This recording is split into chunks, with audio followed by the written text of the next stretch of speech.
Vidra over there.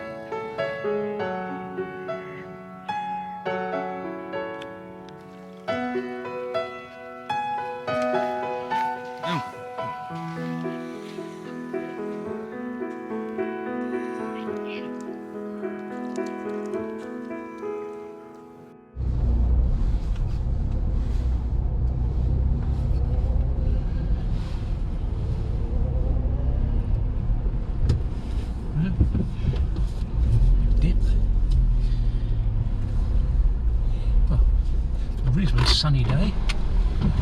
Just going to do a little bit of exploring. See where we end up. If we end up anyway.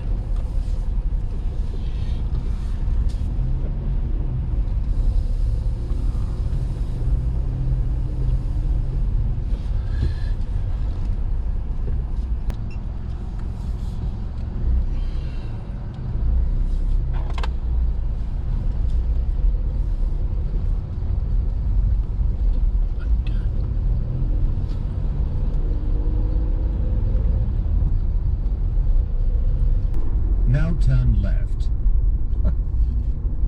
Okay. Right. Having booked.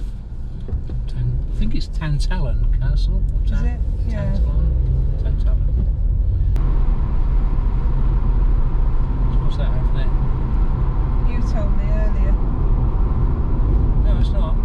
It's not, no? No.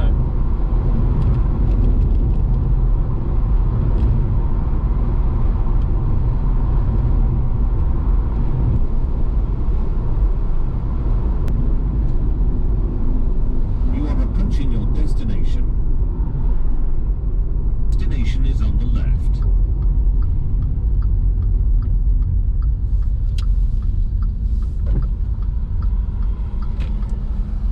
The monument is closed, but the shop is open.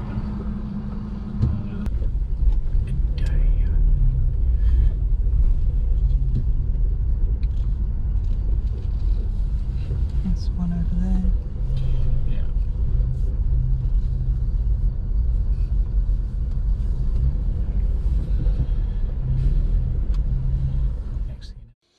Tantallon's story is tied to one of Scotland's mightiest medieval families, the Douglases.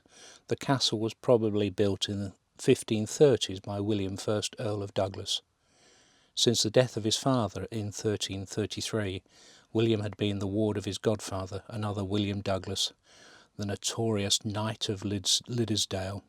Liddesdale administered his inheritance and assumed ownership of some of his estates. In 1346, the English defeated the Scots at the Battle of Neville's Cross. They took Liddesdale and many other Scottish nobles captive, allowing William a chance to reclaim his inheritance. Having spent his youth in France, William returned to Scotland in 1347. Liddesdale, though, retained contact with his support base while in captivity and would not be easily removed. The godson would eventually triumph, killing his godfather in Ettrick Forest in August 1353. William became the undisputed head of the House of Douglas. Building Tantallon Castle was a declaration of William's new won wealth and status. In 1358, David II affirmed William's position, creating him Earl of Douglas, the third earldom established in Scotland since the 1100s. Tantallon Castle was not destined to remain with the Earls of Douglas. A complicated family tree split the Douglases' estate. William married to Margaret, sister of the Earl of Myer, who bore him a son, James.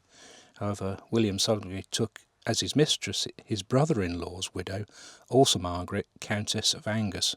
He had an illegitimate son with her called George. William died in 1384 and his heir, James, the second Earl, was killed 4 years later at the Battle of Otterburn. The battle was part of a raid into England led by James and part of a wider attempt by Scots to take advantage of political instability in England. James left no direct heir. This prompted the Countess of Angus, by now residing at Tantallon, to promote the claim of her son Douglas to share of the Douglas inheritance. Resisting efforts to remove her from the castle, Margaret won the support of several local lords, Political turmoil in Scotland meant the king could not risk alienating Margaret or her supporters. An agreement was reached that saw Margaret's title and the Douglas barony of North Berwick passed to her was split in two. The senior title and most of the land passed to Archibald, known as Archibald the Black, hence the Black Douglases. George founded the junior line, the Red Douglases, and retained Tantallon. So fast forward to 1650. Tantallon was still an important fortress and a strategic location. Once more took centre stage when Oliver Cromwell invaded Scotland in 1650. Cromwell sought to remove Scottish support for Charles II following the execution of Charles I by the English Parliament. Cromwell defeated the Scottish army at Dunbar in September, but did not quell all opposition. By the end of that year, a party of 30 Covenanter moss troopers were occupying Tantallon and using it as a base to carry out raids on Cromwell's chief line of communication with Berwick. Cromwell ordered General Monk to remove them. So began Tantallon's third and final siege. By now, the garrison numbered 91 officers and men, including the moss troopers, and was armed with 16 large guns. The devastation wrought by the English guns is clear. The derelict state of the masonry walls beside the outer gate and the shattered stumps of the Douglas Tower and the East Tower are almost certainly due to Monk's devastating bombardment. Well, I think we'll go and find some lunch. Yep. Lunchtime, isn't it? Lunch over there. There's the castle. That's it. Yeah. That's it. Leaving this place, the sun's about to break. You're riding shotgun. The feeling we chase, I'm wide awake. Take me away now. 'Cause I won't go down the same old path again now. No, I've been running out of air, so let me catch my breath. Feeling I've got's making me crazy. If I'm having a good time, don't you blame me. Yeah, this feeling I've got's making me crazy, making me crazy. So I'm just gonna drive.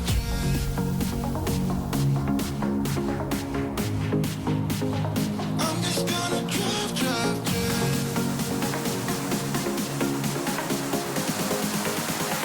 I'm just gonna drive. So we're at the castle inn. We're going to have a fresh vegetable tetting, You can say it. if you can say it. Quite a good menu, isn't it? Yeah. Well, I think we like some soup to start with, don't we? Yeah.